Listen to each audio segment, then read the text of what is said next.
España en el siglo XIII.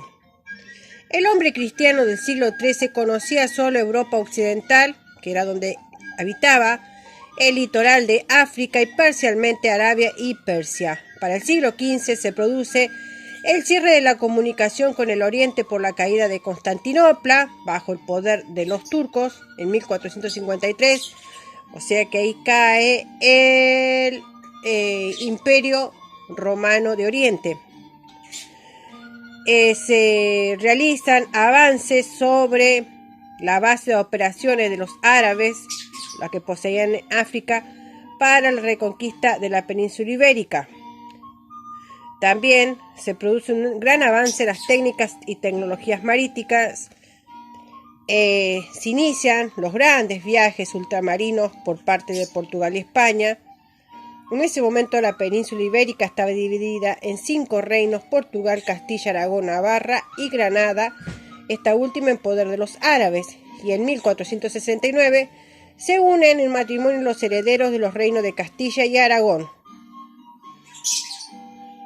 Y finalmente en 1492 se reconquista Granada, que estuvo 800 años bajo el poder de los turcos, y esta es incorporada a Castilla, y lo mismo sucede en 1513 con Navarra. Bueno, esa es una perra loca que está gritando. Ay, Dios mío.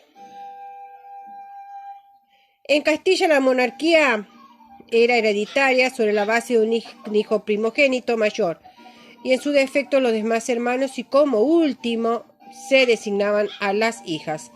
El rey tenía la facultad de dictar leyes, interpretarlas, exigir pago de impuestos, nombrar a los altos funcionarios, era jefe supremo del ejército, dictaba justicia, aunque debía respetar el derecho sancionado.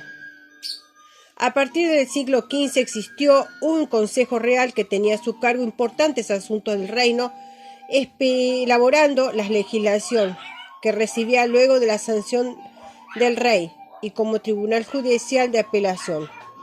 Las cortes fueron destinadas a moderar el poder real, recibían el juramento del rey al ocupar el trono, también intervenían en la renuncia al trono, realizaban tutorías si el monarca era menor de edad, y presentaban al rey las peticiones de los representantes de las ciudades.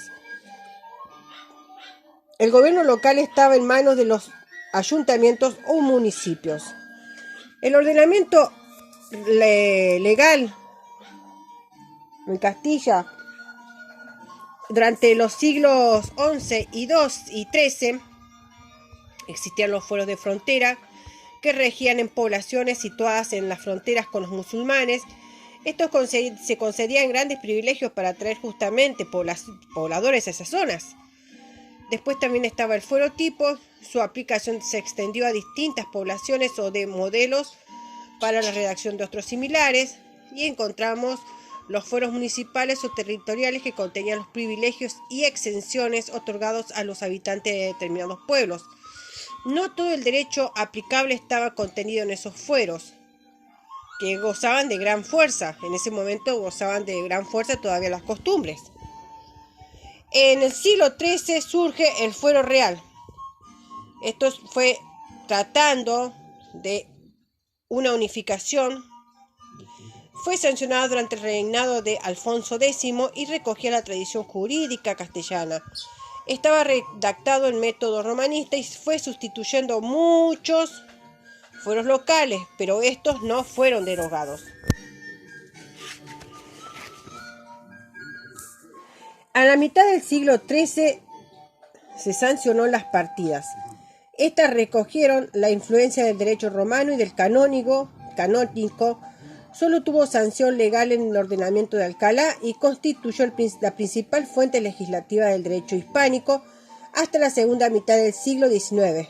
Fue un avance sobre el sistema floral, sentando las bases que la potestad de dictar leyes pertenecían al rey, restando valor jurídico a la costumbre. En el siglo XIV se sancionó el ordenamiento de Alcalá. fue sancionado en 1348. Fueron nuevas leyes y el orden de prelación legal para la aplicación de los distintos cuerpos legislativos fueron los siguientes. Primero se ponían en marcha las leyes de Alcalá. Si no satisfacía esto, se hacían las partidas, si no los fueros, y finalmente la interpretación del rey. En el siglo XVI se sancionaron las leyes de Toro. Fueron sancionadas en 1505 y se dejó el subsiguiente ordenamiento anterior con la modificación producida por estas leyes. O sea que, en primer lugar, por el orden de prelación, se aplicarían las leyes de Toro. Asimismo, en el siglo XV, al producirse el descubrimiento de América, surgieron algunos interrogantes, como por ejemplo, ¿podía el Papa donar territorios? Esto se lo preguntaron numerosos teólogos y juristas del siglo XVI y XVII. El primer indicio fue en 1511 con el sermón de Antonio de Montesinos ante los excesos cometidos contra los indígenas por los encomenderos. A su vez, el Papa en ese momento dicta dos bulas, las dos bulas intercaetera, en el cual le otorgaban el territorio de América a los reinos de Castilla y Portugal.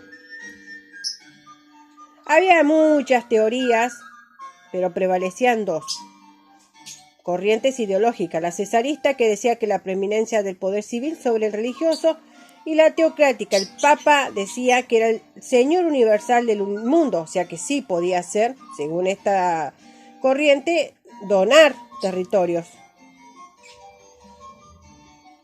Hubo distintas opiniones desde el punto de vista teológico, como Francisco de Vitoria, Domingo de Soto, Juan Ginés de Sepúlveda, y después también opiniones de distintos juristas, como José López de Palacio Rubios y Gregario López.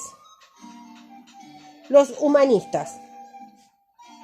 El que encontramos en primer lugar, encontramos a Francisco de Vitoria, que tenía en su argumentación dos títulos: títulos legítimos, títulos ilegítimos. Él, Francisco de Vitoria, rechazaba el argumento de la donación de Dios. Niega que el emperador pueda ser el dueño del mundo. Niega que el Papa pueda ser Dominis Orbi. Considera ilegítimo aquel título que funda la propiedad en el descubrimiento.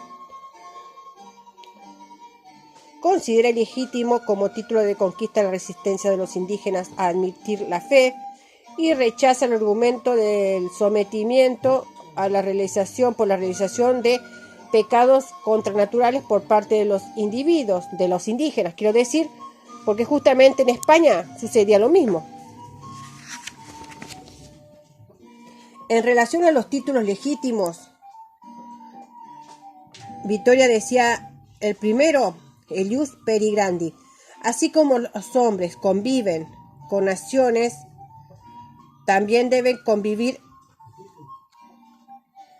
Así como las naciones conviven, también los hombres deben convivir. El ius predicandi acepta la facultad del Papa en delegar en Castilla la organización de la predicación del Evangelio. 3. Aceptaba el derecho de proteger a los convertidos. 4. También acepta la intervención cuando se violan los derechos naturales.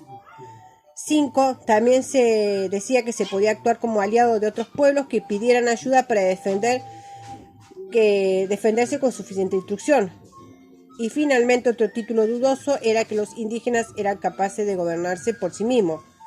Después encontramos a Domingo de Soto.